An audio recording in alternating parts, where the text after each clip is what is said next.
Hello there everyone, this is Mr. Brass, and today I'll be talking about a rather serious topic, child sex abuse. Now very often we hear about this stuff in relation to religions, specifically the Catholic Church, but for the purpose of this video I'll be focused on its occurrence in schools. My purpose of making this video is to bring awareness to this and educate people on how to try to prevent said sexual abuses from happening. To define our terms, sexual abuse is the engagement of a sexual act with another person who is incapable of appraising the nature of the conduct, or is physically incapable of declining participation in the sexual act. A fixated abuser is a person who chooses their targets and spends a lot of time winning the trust of people around them so as not to get caught. An opportunistic abuser is a person who takes advantage of the situation they are in and goes with whomever they feel is right. These sexual acts often include fondling, oral, anal, or vaginal penetration, along with showing students porn and or flirting.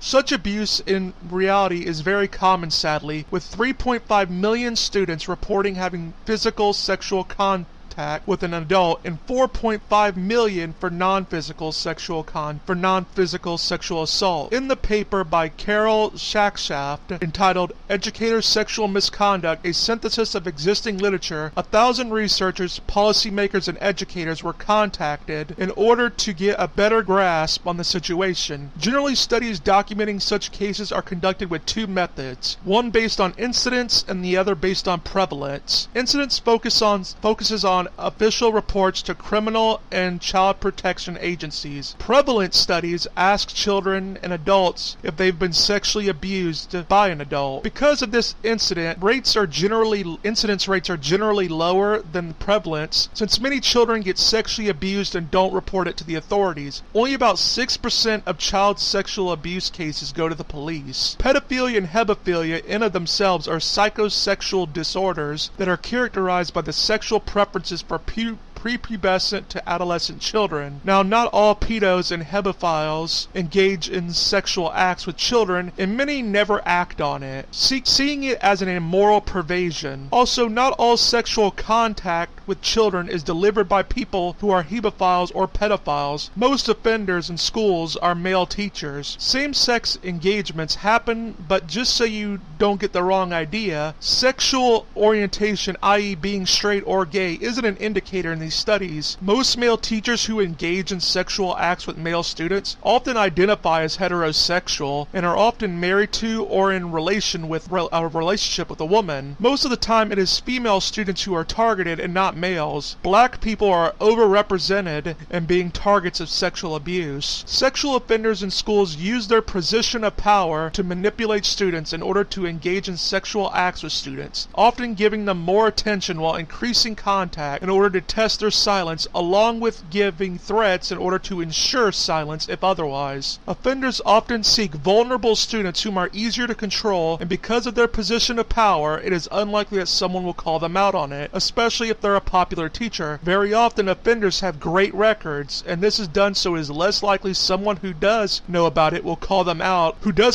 on it, will be believed. Most often, the students who report being sexually abused are initially ignored, which makes them think the teacher can't be stopped. Very rarely do police officers get involved, and most cases aren't entered in criminal justice information, and thus really only the school acts on the allegations within the privacy of their employee records. Many times no formal investigation is given. Student victims of abuse suffer a decline in academic success and are scarred for the rest of their life. They often drop out of school and engage in drugs and have a hard time developing intimate relationships due to a lack of trust. Also, millions of dollars are spent responding to the claims, all of which, if proper measures were put into place, could have been minimized and could use the money for other purposes. So outside of it being horrible for the students, it's also horrible for the schools. Very often the abusers get off with just little punishments. In New York, there was a study that went into 225 cases of educator sexual abuse where teachers admitted to sexual abuse, and only 1% of the teachers accused lost their license to teach. 35% in general received a negative consequence, 15% were fired, and most shockingly enough, 25% received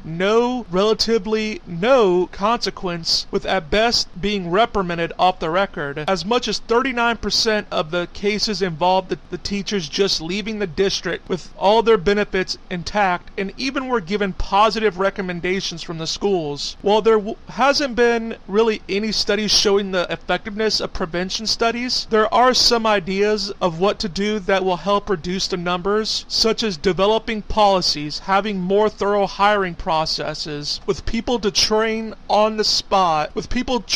to spot red flags in applications, and it's good to report all allegations to the police, educate students and staff about unacceptable behavior, etc. Also, a good way of spotting an opportunistic abuser is by their tendency to have teenage-like behavior, along with a history of boundary problems. Many male and female teachers like to take the sexual contact as indication of romantic relationships, and often feel like it's okay because the victims happen to be teenagers. Staff members of the school will often say that they didn't report the incidents because they were afraid that if they were wrong that it would ruin the life of the teacher, and most programs geared to stop abuse is more about teaching children what to do and not the adults, which needs to be changed so both have the duty to know what to do if they are seeing something they think is going on. Well, that is all for today. This is Mr. Brass saying goodbye and get wise.